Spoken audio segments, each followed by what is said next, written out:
औज़ुबिल्लाहिमिनश्शैतानिर्रजीम बिस्मिल्लाहिर्रहमानिर्रहीम। अस्सलाम वालेकुम दोस्तों, वसीम राजपूत लाल आज़ान में हाजिर खिदमत है।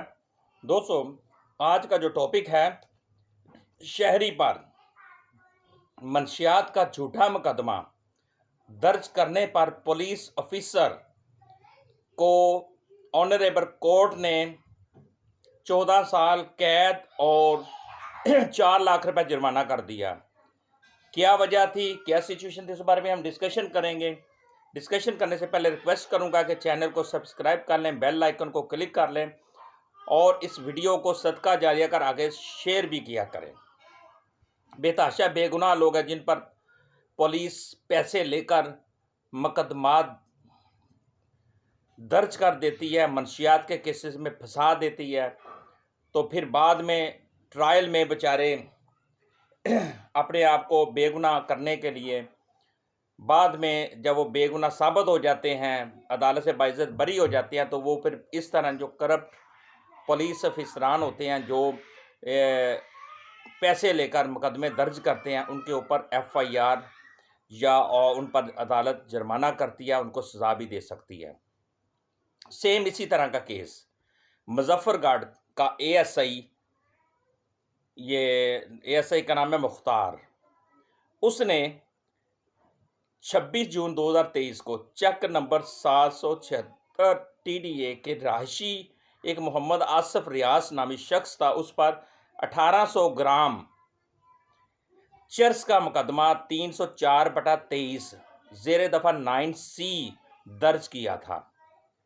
एक शख्स पर, बेगुनाह शख्स पर मुकदमा दर्ज किया था, पैसे लेकर किया था या जिस तरीके से भी किया था, लेकिन ट्रायल कोर्ट में मोहम्मद आसिफ रियाज पर जो मुलज़म था मुकदमे का, उस पर जुर्म साबित करने में नाकाम हो गया। ASI के ख़िलाफ़ अदालत ने फिर एक और चीज़ ज़ेर दफ़ा 342 CRPC बयान कलमबंद किया गया। फिर उसके बाद ऑनरेबल कोर्ट ने हतमी दलाइल सुने। बहस सुनने के बाद ASI जो था वो 7 तारीखों से अदालत में आने से कसर था, अदालत में हाज़िर नहीं हो रहा था। उसके वारंट निकले, उसको बुलवाया गया, बार बार उसको अदालत में बुलवाया जा रहा था, लेकिन वो आने से इनकारी था, हाज़िर नहीं हो रहा था। तो ऑनरेबल कोर्ट ने जो मुलज़म था आसिफ नामी, उसको बाइज्जत बरी कर दिया और ASI जो मुख्तार नामी ASI था, उस पर 14 साल बामशक्कत सज़ा सुनाई और 4 लाख रुपए जुर्माना आयद किया।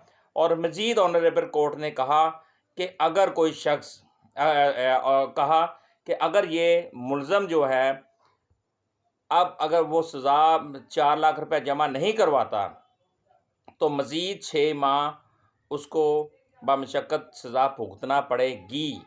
6 माह।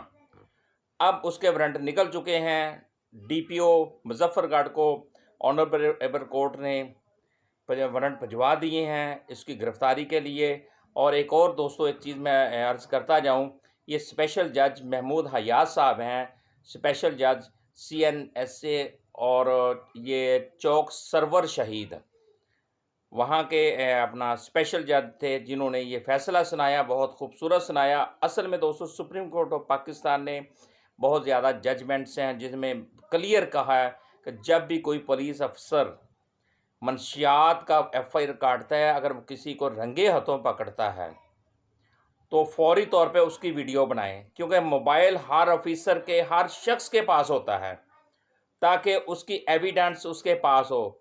जो उसने मंशियात बरामद की है उसकी भी वीडियो फौरी तौर पे बनाए, तस्वीर बनाए, मुलज़म की तस्वीर बनाए, मौका वक़ुआ पे जो कुछ भी उसको फौरी तौर पे वो करे। तो मोस्टली हमारे जो पुलिस अफसरान हैं, पुलिस मुलाजमीन हैं, वो इस तरह नहीं करते, जिस वजह से उनको इस तरह की सज़ा, इस तरह का प्रॉब्लम्स आती हैं और इस तरह की उनको सज़ा मिलती है। अब क्या होगा, वो नौकरी से भी गया, सज़ा भी होगी, सज़ा याफ्ता हो गया, तो उसका फ्यूचर भी तारीक हो गया। तो लिहाजा मोस्टली हमारे जो पुलिस अफसरान हैं वो मंशियात के केसेस ऐਵੇਂ बस एक बंदा पकड़ लिया, ए को पकड़ा, बी को पकड़ा, सी को पकड़ लिया, बस लगाते जाते हैं। अगर ट्रायल कोर्ट सही तरीके से ट्रायल को कंप्लीट करती है और सेम इसी तरह जो साबित हो गया कि ये पुलिस अफसरान इन्होंने जितनी भी एविडेंस और ऑनरेबल कोर्ट को सेटिस्फाइड करने की कोशिश की है, उसमें से वो नाकाम रहे, जिसकी वजह से फ़ायदा किसको हुआ? मुलज़म को, क्योंकि उनके पास पुलिस अफसरान के पास तो कोई एविडेंस नहीं रही, कोई सबूत नहीं कर सके, साबित नहीं कर सके, और वजह क्या हुई? मुलज़म जो है वो बाइज़्ज़त तरीके से बरी हो जाता है। और सज़ा किसको मिलती है? जो झूठा मुकदमा किसी शख्स पर करते हैं। मुझे अपनी दुआ में दोस्तों याद रखिएगा। जहाँ रहें सलामत रहें। अल्लाह हाफ़िज़।